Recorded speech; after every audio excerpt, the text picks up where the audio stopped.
Stacey and TJ don't have no chemistry. They got as much chemistry as I do with the guy that changes my oil. Okay? That's where we at. All right, so we are on season 9, episode 7 of my Real Housewives of Potomac recap. We have Stacey and TJ at her crash pad. TJ is an actor. He has been on soap operas, Grey's Anatomy. I mentioned it last week, and I want to say this again. There seems to be absolutely no chemistry between TJ and Stacey. If Stacey is flirting with him, TJ does not recognize and does not see it. He is not locked in. His wrist is broken, and let's please move on, okay? I don't know if Stacey did this for a storyline. Or is she really that clueless? I'm going to say the latter of neither one of those. I think she's doing it for a storyline. Okay, the crash pad is very minimalist. She has that for when her pending ex-husband is with their daughter at the house. And again, Stacey and TJ get me boring. No chemistry, moving right the hell along. All right, so Karen and Jizzy, they're at Ashley's house. Ashley has a little gathering to discuss basically, Karen's pending court case. And again, Karen can't discuss her court case, and why the hell would she discuss it with y'all two? I just don't get it. We also, all right, so they want to bring up the fact that Karen brought up Mia's opioid addiction. And Karen lets them know that Mia has said this on her YouTube page. Go look it up. I ain't saying nothing new. It's already public information. Jizzy is saying Karen is deflected.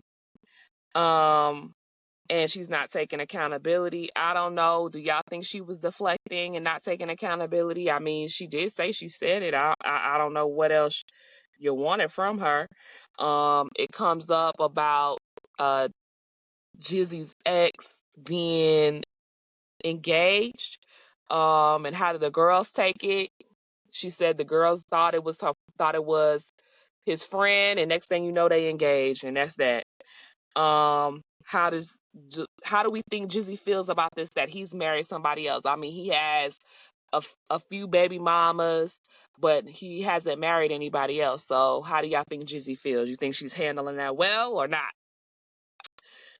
Let me know in the comments. So she went from friend to fiance. That was funny. All right, so there was a celebration dinner with Wendy and her family, like her mom, I think it was her brother, fine ass Eddie, and the kids. The kids are getting so big. The last baby, I remember when Wendy came on the show when she just had her baby, and the baby is going to kindergarten. Such a cutie patootie. Her sons are super handsome. They're just like they're a really cute looking family. So basically, if you don't know, Eddie's family hasn't met his kids and didn't show up to the wedding, didn't want nothing to do with it. And so they were discussing how there's a party coming up and they're inviting, his side of the family. His side of the family will show up, but they're not bringing their kids because they don't trust people to watch their kids, I guess, outside of the family. Wendy's mom says this is the U.S., figure it out. Wendy's mom kind of said a comment about them that was kind of negative, and you could tell the reaction on the kids' face. I really wish that conversation didn't happen in front of the kids. I know there's going to be some resentment there because, they haven't even met the children, but we don't want the children to form an opinion based on what their grandmother says. They're going to come with their own opinions that I know, but not the one that based on what the grandma says. So that's all I'm saying. I wish that they didn't have that in front of them. Eddie seems really happy that finally things are progressing with his family and moving in the right direction. And I'm happy for him because that's a hard spot to be in the middle, and he has to be a strong person to deal with that. I wish we could get more into those dynamics of how he's dealing with it and how has he felt about it, because we don't get to hear enough about his feelings in regards to that. So the mother, comes back, and Wendy's mom comes back, and they're celebrating. She wants to give a prayer for the children. Baby, if NECA was there, NECA would have said she was probably doing something else, because every time Wendy's mom get to praying, people always had something negative to say last season. So she praying over the kids. Wendy also mentioned that she has a trust fund for the kids, and for them to get access, they have to get their masters. And Wendy's mom said, "What kind of parenting is this? You giving them options?" And I thought that was so, so funny. All right, so now we're at Ashley's house. Ashley is waiting on her mom to come over. Ashley's mom comes over. They're chatting about the never happening divorce. I don't know if is Ashley divorced till this day. I don't know. Let me know in the comments if Ashley is divorced. Ashley says more than ever now she appreciates her mom since she's in the single mom role. She really has a strong appreciation for her mom. They found out recently that her mom has heart disease, and she's trying to change her make a lifestyle change and move forward in the right direction. Ashley wants happiness for her mom. She wants her mom to be happy and appreciated and stuff like that.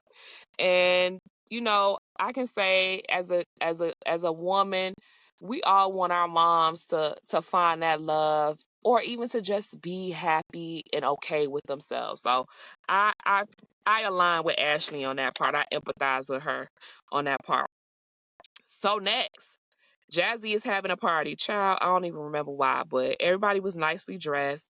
Mia and Ink arrive and questions Ink about having how's he dealing with having Gordon in the picture, because that's what it gives.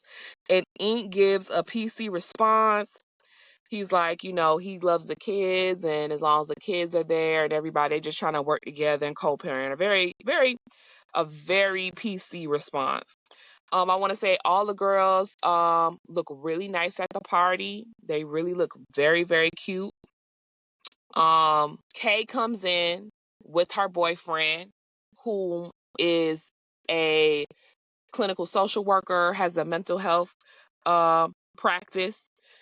And, Mia tried to come in for a hug, and Kay was like, So, Kay kind of lets Mia know the comment wasn't appreciated. Don't go around saying stuff like that. You can disparage somebody like that. And, Kay puts her foot down with it, and I respect it. The men, they go off to the side, and they meet Ink and TJ. So you got Eddie, etc., meeting Ink and TJ. And Kay, I don't know Kay's man's name. He not that memorable for me right now. He just kind of like plays in the background a little bit too much for me. But they all meeting Ink and chopping it up with Ink. So okay.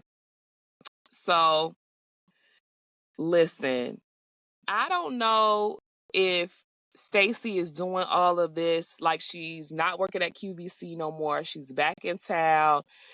Is this for her to play up for her settlement, for a divorce settlement? Like, I don't know, like cosplaying with TJ allegedly. Everything is so from the land of purity, and he's a Christian and all of these things. And there's nothing wrong with that, but I just don't believe he's interested in you. I don't believe he's interested in Stacey. I just don't see it for them. So Jazzy's man, Darius, has the ladies swooning because he does look really, really nice. He looks really handsome. At the party, he has some other football player friends there that are single. And, the ladies are happy with that. They're enjoying themselves at the party. Jazzy gives a speech. My man, my man, my man, my man, my man. Okay, that's all that the speech was, gushing and whooshing over her man. Jizzy pulls Karen and Mia to the side, trying to squash the beef. Karen just lets it be known, I'm just returning serve. Mia started it and I'm going to finish it. Mia said she loves Karen, and I'm just confused because I didn't see the love in what she was trying to do at all. I just didn't. Karen says, how about this? We can squash the beef. We're both wrong for going low, but I'm letting you know I'll do it again if you come for me.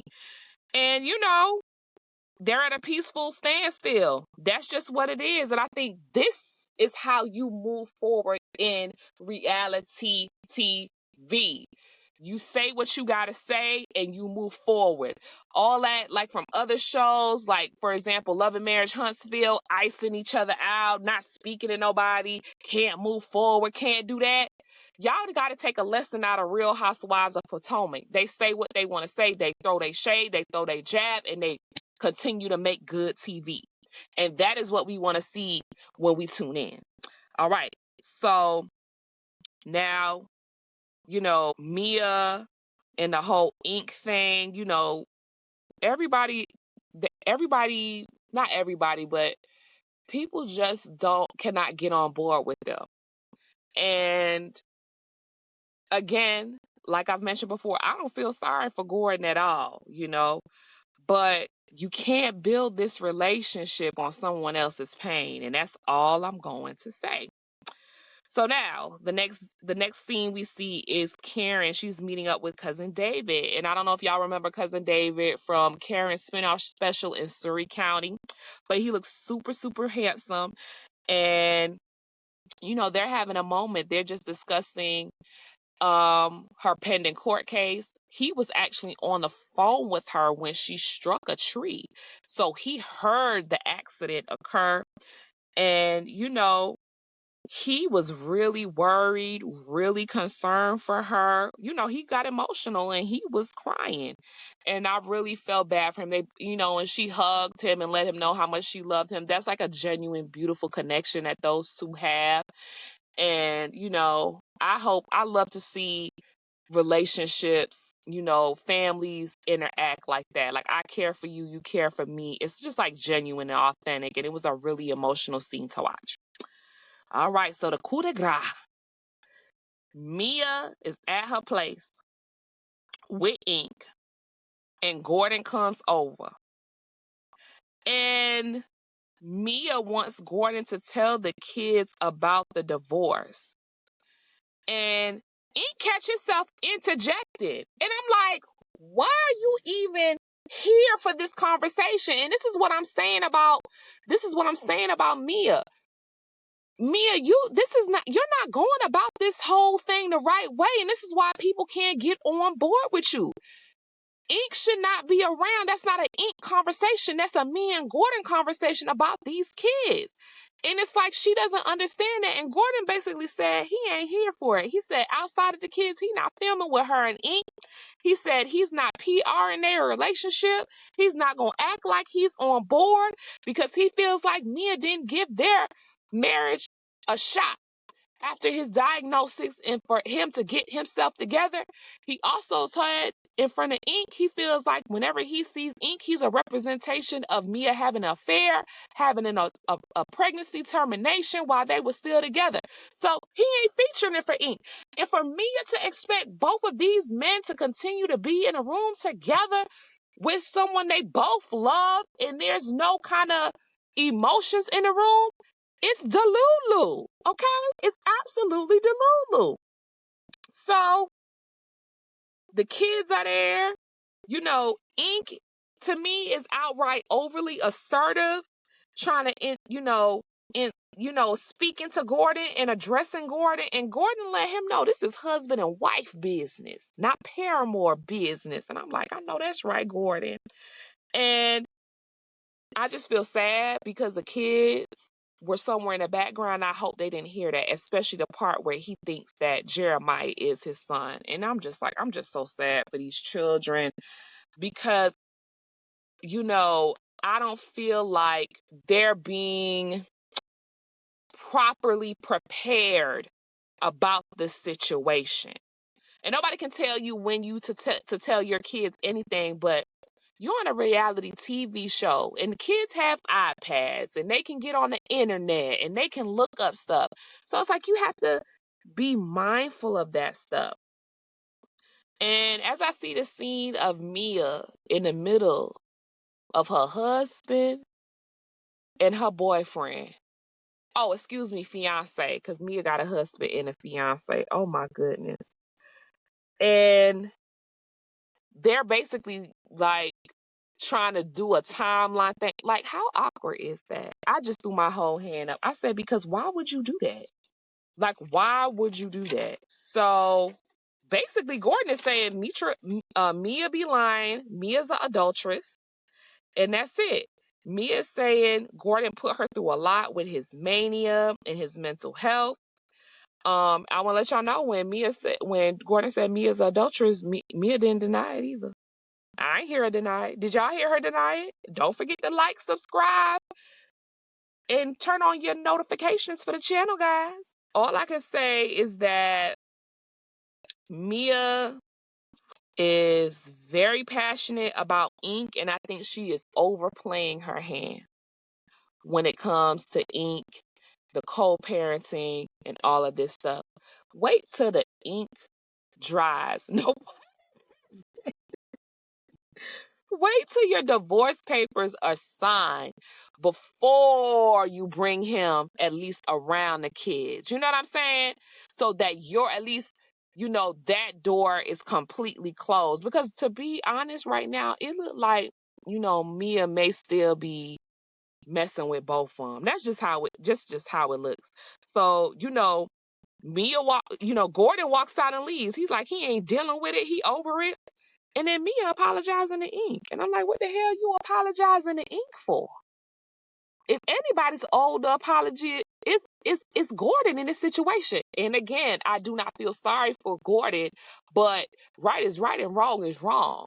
Like, stop ambushing this man with your new man. That's a lot for somebody to take. And you already know he suffers from bipolar and mania. Are you trying to drive the man, into a state?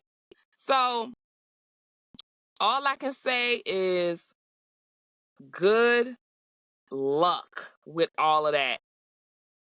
This is the end of the recap for season 9, episode 7. This is the Fly On Ebony Ivory.